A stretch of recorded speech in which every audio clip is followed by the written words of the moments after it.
Venezuela, reporta Manuel Fajardo completamente en vivo.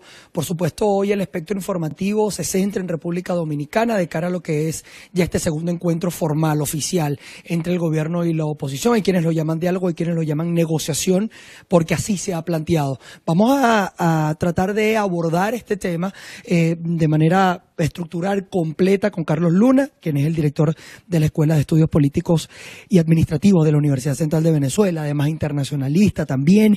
Es un experto en esta materia.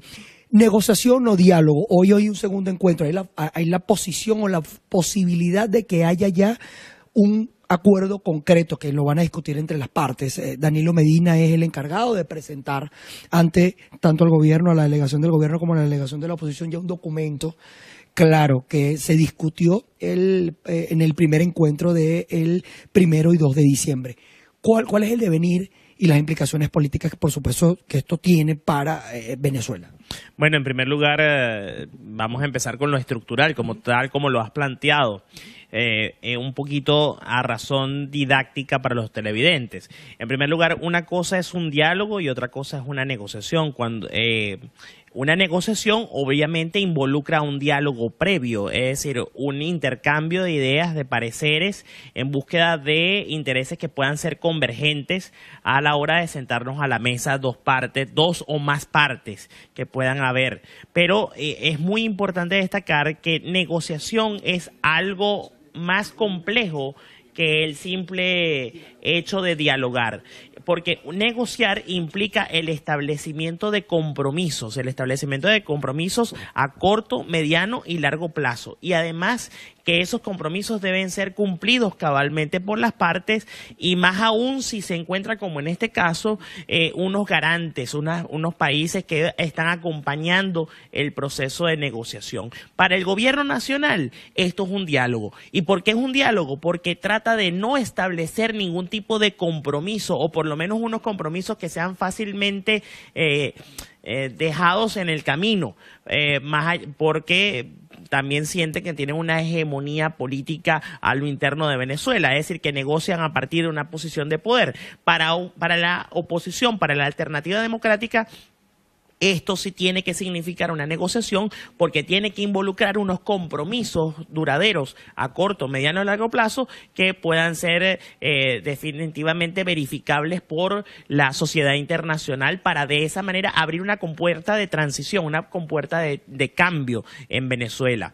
Eso en primer lugar. En segundo lugar, yo creo que si bien el presidente Danilo Medina va a presentar un documento, yo creo que estamos muy verdes todavía, estamos muy prematuros. ¿Por qué? Porque solamente se ha dado una sesión de conversación, una sesión de intercambio de pareceres, y creo que hay mucho dogmatismo, hay muchas posiciones de puntos de honor todavía involucrados acá, más aún tomando en consideración el resultado electoral de las elecciones municipales del pasado domingo, donde el mapa venezolano para el gobierno nacional quedó prácticamente rojo, y cabría la pena preguntarse en términos internos para qué tendría que negociar el gobierno. ¿Cuál es la lectura entre líneas que tenemos que hacer? El gobierno no negocia por la situación de hegemonía política dentro de las fronteras de Venezuela, negocia por la presión internacional, que a pesar de que han tratado de descartarla y han tratado de bajarle el volumen, esa presión internacional sí está rindiendo efecto,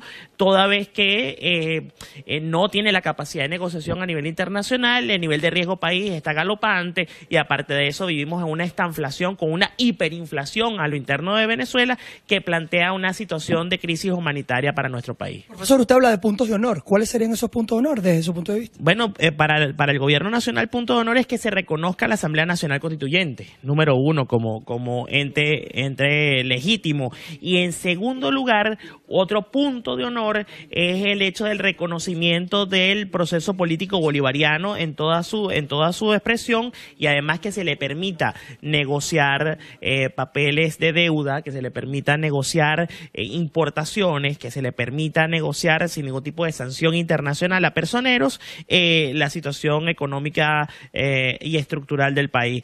Para la oposición, un punto de honor es el destranque del juego electoral, en el sentido de cambiar la estructura y conformación del Consejo Consejo Nacional Electoral, número 1. El volver a lo que tiene que ver con las competencias de la Asamblea Nacional electa en el año 2015, el 6 de diciembre de 2015, que fueron más de 14 millones de venezolanos quienes votamos por ese cambio político a partir de la Asamblea Nacional, y que verdaderamente se le restituya su majestad en el sentido de que ese presupuesto nacional que acaba de ser aprobado no se tenga que revertir, y hasta que no sea revertido, obviamente no existirá la legitimidad ni la legalidad a nivel internacional para que pueda negociar la nación. Sí, me gustaría conocer desde su opinión, estamos muy verdes, ha asegurado, me rescato esa palabra, ¿cuánto en lo formal, cuánto pudiera durar? Porque también se está hablando de un canal humanitario, de una situación compleja en el tema de alimentos y medicina.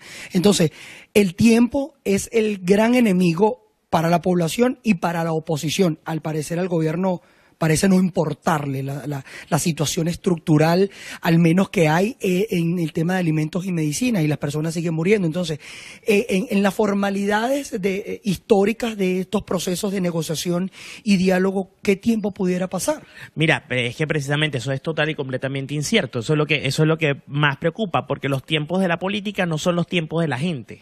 Y eso ahí tenemos que ser total y completamente enfáticos, porque aquí estamos hablando de dos partes que están total y completamente sentadas buscando objetivos distintos. Para el gobierno nacional no le importa a la gente, el gobierno nacional no le importa el pueblo, lo que le importa es su perpetuación en el poder y lo que es la profundización y definitiva consolidación de su proyecto hegemónico de poder, que es la revolución bolivariana, y lo que es el socialismo del siglo XXI como política de proyección a nivel internacional. Eso por una parte. Pero cuando hablamos de crisis humanitaria, el gobierno, en palabras del ministro de Salud, Luis López, refirió que no iba a haber canal humanitario, y ya eso es un juicio previo a todo lo que es esta dinámica, por cuanto ellos consideran que la apertura de un canal humanitario, más que atender a las personas en cuanto a alimentos y medicinas, significa una violación a la soberanía nacional y que por allí podría venir una intervención internacional. Entonces, está anteponiendo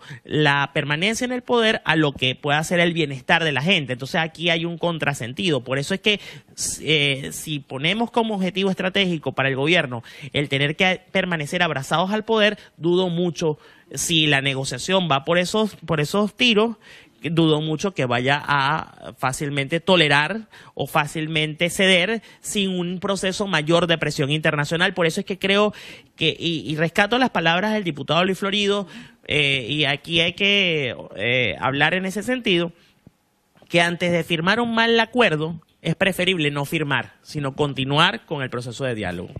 ¿Cómo está estructurado el proceso de diálogo? Es decir, los garantes, estos mecanismos metodológicos que se implementaron para el mismo, ¿lo ve usted como experto en el área política, lo ve viable para la concreción de un acuerdo, más allá de que sea en esta reunión o sea en 2 reuniones posteriores, pero lo ve viable desde el punto de vista metodológico y cómo se están llevando adelante los procesos internos? Sí lo veo viable, pero por ejemplo, yo sugeriría, por ejemplo, porque siempre se pueden incorporar nuevas partes a la negociación, y hacerlo no como un paquete, un conjunto completo de propuestas, sino fragmentar o sectorizar la agenda, y que hayan actores que se incorporen a la negociación en tanto y cuanto sean especializados en cada uno de los aspectos. ¿Qué quiero decir con esto? Y esto es una sugerencia a los asesores del equipo técnico.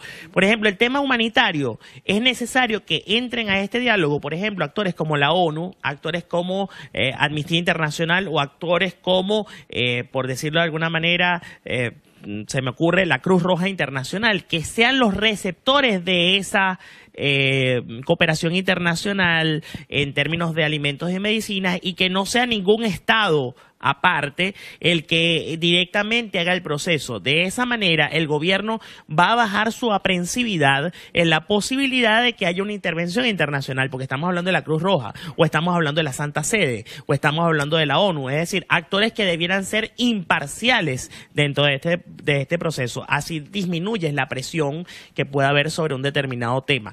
Respecto a lo que tiene que ver con el tema, por ejemplo, de la conformación nueva del Consejo Nacional Electoral, obviamente tiene que llamarse la Unión Europea y tiene que llamarse a la Organización de Estados Americanos, quienes tienen manuales de observación electoral que son validados a nivel internacional y son misiones que están presentes en los procesos electorales antes, durante y después del proceso y que tienen la capacidad de hacer una auditoría completa de todo lo que tiene que ver con esto y no simplemente quedarse en estos procesos de acompañamiento internacional que simplemente es hacer turismo electoral y observar por encimita los procesos, porque eso no son garantías absolutamente para nadie.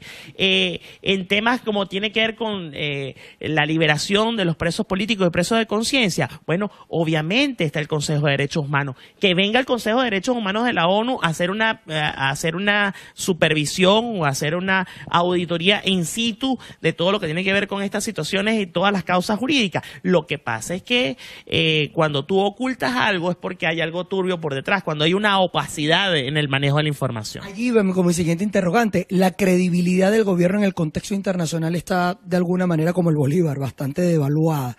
¿Cómo hacer para que haya realmente credibilidad en los acuerdos y que la gente deje de ser escéptica? El último estudio de Benebarómetro demostraba eso, que había escepticidad por parte de la población de los acuerdos que pudieran llegarse en este proceso. Mira, yo te tengo que decir que tomando en consideración experiencias basadas en términos internacionales, podemos tener el grupo Contadora del cual participó Venezuela para el proceso de pacificación en Centroamérica y específicamente en El Salvador. Tenemos esa experiencia. Tenemos la experiencia también del acompañamiento internacional que se dio, por ejemplo, el proceso de paz en Colombia. Es decir, las misiones quizás tendrán que tornarse permanentes en el hecho de no solamente encontrarse eventualmente cada 2 semanas, cada mes, cada 2 meses en República Dominicana, sino que va a tener que permitírsele a una misión de observación internacional y de seguimiento de los acuerdos, permanecer en Venezuela y entonces así hacer que esta información y estos acuerdos sean confiables en el tiempo para la gente, porque al final de cuentas no solamente son las partes involucradas, sino que es el ciudadano quien en última medida confía o no confía en un determinado proceso. Aunque es un tema judicial, pero tiene implicaciones políticas. Ya se dio una sentencia a los sobrinos de la pareja presidencial, Efraín Campos Flores y Frankie Francisco Flores, 18 años de prisión, $50,000 de multa. Implicaciones políticas en relación a esto que también pudiera estar imbricado en este proceso de negociación, porque ya se puede hablar de narcoestado, ya hay una posición internacional bastante beligerante hacia las políticas venezolanas y esto por supuesto es un aditivo mucho más. ¿Cuál es el contexto internacional y el contexto interno que pudiera rodear ya esta sentencia definitiva del sistema de justicia norteamericano? Mira, quiero resaltarte 2 puntos principalmente. El primer punto, que se reafirma la idea de que Venezuela es al mismo tiempo un Estado fallido, es decir, que las instituciones del Estado venezolano no le están ofreciendo verdadera respuesta a todo el territorio y a toda la población y las necesidades de esa población en lo que debe ser un Estado. Eso en primer término. En segundo término, nos hemos convertido en un gobierno forajido que gobierna un Estado fallido, un gobierno forajido porque no es capaz de cumplir con los acuerdos, no es capaz de cumplir con las medidas, con los acuerdos internacionales, con las dinámicas internacionales, y eso obviamente ensombrece la percepción de la situación del país, la situación general de la República. Pero además es muy revelador el hecho de que se haya dicho que a ellos se les sentencia por una situación de conspiración. El delito de conspiración en los Estados Unidos es un delito muy fuerte porque tiene que ver con el tejido de toda una densa red de personas, de tráfico de influencias y de personas vinculadas con el gobierno para poder cometer delito. Y eso es por eso es que se le sentencia a los hermanos Flores. Y además de eso, que se haya dicho previo a la sentencia que el presidente Nicolás Maduro sí estaba en conocimiento de lo que estaba pasando, y eso obviamente fortalece mucho más lo que te he dicho del gobierno forajido, del Estado fallido en Venezuela. Ahora, llama poderosamente la atención el hecho de la sentencia, que no haya sido tan punitiva. Que no haya sido ni cadena perpetua como era el máximo que se estaba solicitando, ni tampoco 30 años como pena mínima, sino que estamos hablando de una multa acompañada de 18 años, de los cuales ya se han cumplido 2. Esto puede estar vinculado con todo lo que es un proceso de cooperación con las autoridades norteamericanas en función de que ellos le provean información de todo cómo funciona toda esa densa red de crimen organizado, porque ya estamos hablando de crimen organizado. Y más aún tomando en consideración que Estados Unidos es tan punitivo con el tema del narcotráfico. Entonces yo creo que va a acrecentarse la presión internacional a partir de esta sentencia, y más aún si no sale un resultado en términos concretos de la reunión de la mesa de negociación en el día de hoy en República Dominicana. De cara a los compromisos, digamos, internacionales, es decir, todos los años se reúne la Asamblea General de las Naciones Unidas, también se habla sobre el tema de Venezuela en distintos foros internacionales.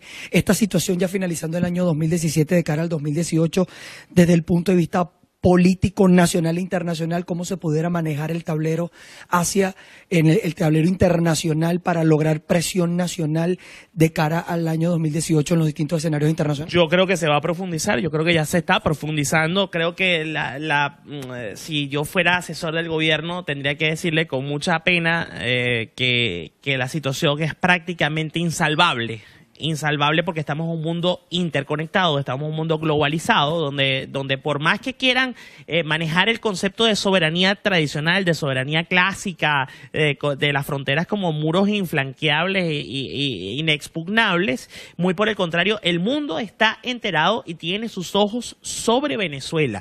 Va a ser muy importante en el mes de enero lo que va a ser la reunión del Grupo de Lima. El Grupo de Lima se va a reunir, quedaron en la última reunión en Canadá, en que iban a reunirse en el mes de enero para revisar de nueva cuenta la situación en Venezuela, y creo que precisamente el saldo aquí va a ser de empeoramiento de la situación. Fíjense que veíamos esta mañana los reportajes respecto a venezolanos durmiendo en Cúcuta en una cancha. Es decir, es un problema de seguridad regional, es un problema de afectación a los países fronterizos, es un problema que ya está rayando en el tema de desplazados y de movilizaciones de masas de personas muy importantes, y que quizá el Estado brasilero, el Estado colombiano no están en capacidad verdaderamente de atender ese aluvión de personas, y eso tiene que ver como el mundo está interconectado, lo que pasa en Venezuela, si la situación empeora,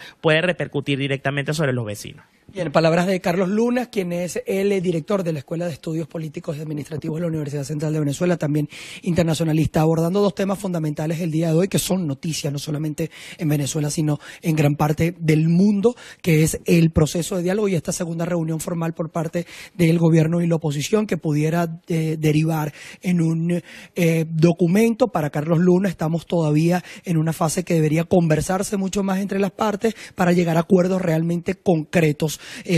Y eso también está imbricado, está ligado con todo lo que ha sido y el conocimiento del día de ayer ya de esta sentencia en contra de los sobrinos Flores, Efraín Campos Flores y Francisco Flores, 18 años de prisión, $50,000 de multa. Pudiera también hablarse en cuanto a cómo es el tema del narcotráfico en Estados Unidos, que pudieran colaborar con información en cuanto a cómo se maneja, y estas denuncias que ya han venido surgiendo desde el punto de vista internacional sobre la presunción de que en Venezuela hay un narcoestado, es decir, hay una estructura montada por el Estado venezolano y auspiciada por el Estado venezolano para el tráfico internacional de sustancias estupefacientes y psicotrópicas. Nosotros desde acá, de la Universidad Central de Venezuela, hacemos un alto y lo invitamos a mantenerse bien pendiente de la señal de BPI TV. Yo soy Manuel Fajardo.